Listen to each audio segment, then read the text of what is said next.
Magandang umaga sa ating lahat. Narito ang update ukol sa minomonitor natin na sama ng panahon na si Typhoon Jenny at sa magiging lagay ng panahon sa susunod na 24 oras.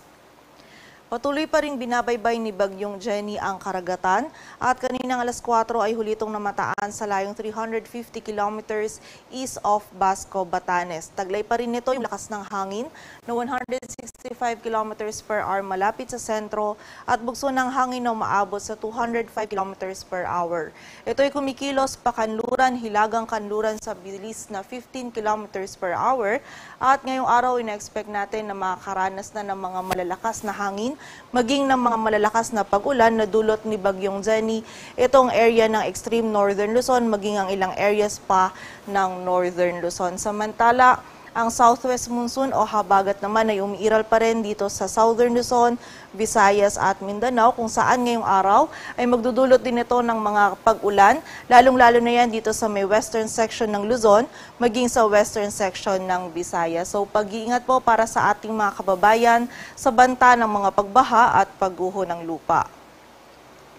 At ayon nga sa ating latest forecast track analysis ni Bagyong Jenny, generally ito ay kikilos pa rin pahilagang kanluran or kanluran-hilagang kanluran hanggang bukas yan ng morning or afternoon. At may kita nga natin dito sa ating latest forecast track analysis na hindi na or mababa na yung tsansa na maglandfall ito sa anumang bahagi ng ating bansa.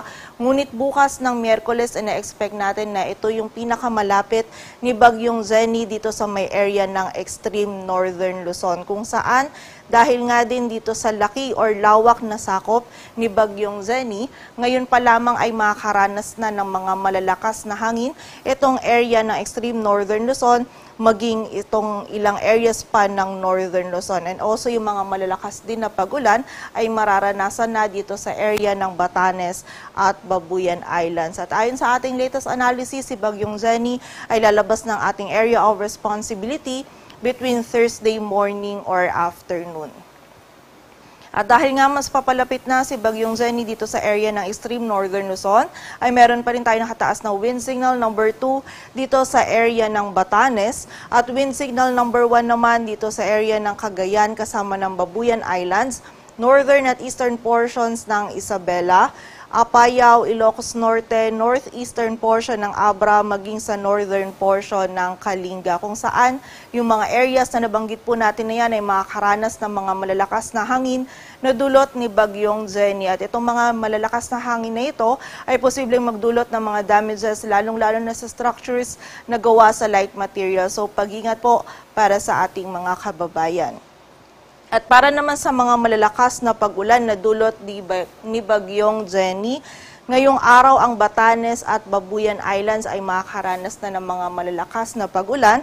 Samantala bukas naman ng Miyerkules ay mas malalakas na pag-ulan pa ang mararanasan dito sa area ng Batanes at meron pa rin tayong mga pag-ulan sa Babuyan Islands maging sa northern portion ng Ilocos Norte. So muli po, pag-iingat para sa ating mga kababayan sa banta ng mga pagbaha at pagguho ng lupa.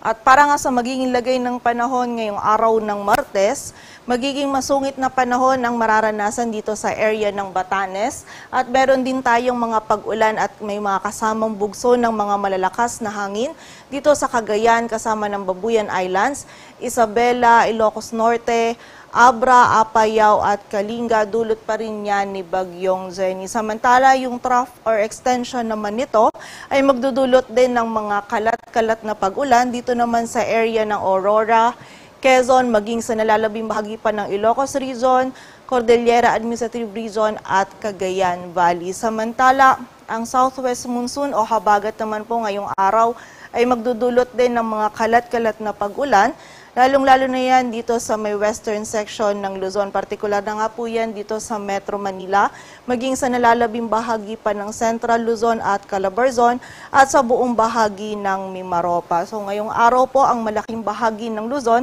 ay makakaranas ng mga pag-ulan. So muli po, pag-iingat para sa ating mga kababayan sa banta ng mga pagbaha at pagguho ng lupa.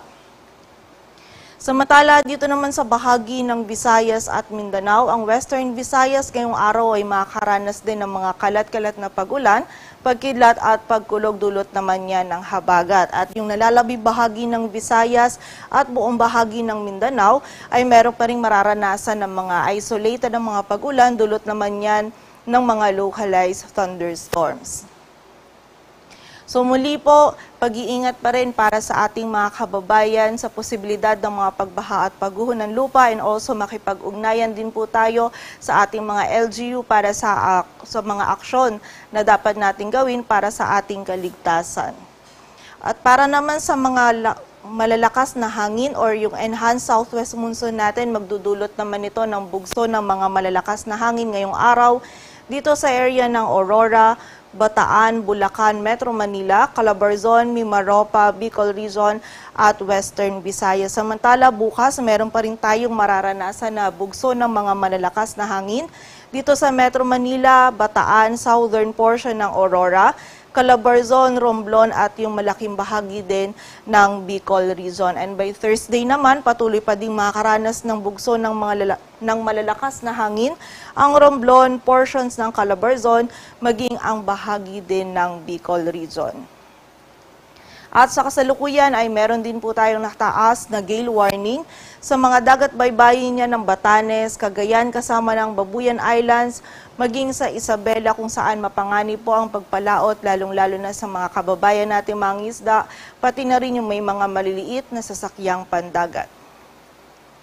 Patuloy po tayo mag-antabay sa updates na ipapalabas ng Pag-asa, and also ang ating mga regional offices ay nagpapalabas din ng mga thunderstorm advisories or mga heavy rainfall warnings ukol nga po sa mga pag-ulan na maaaring mag-persist sa ating lugar.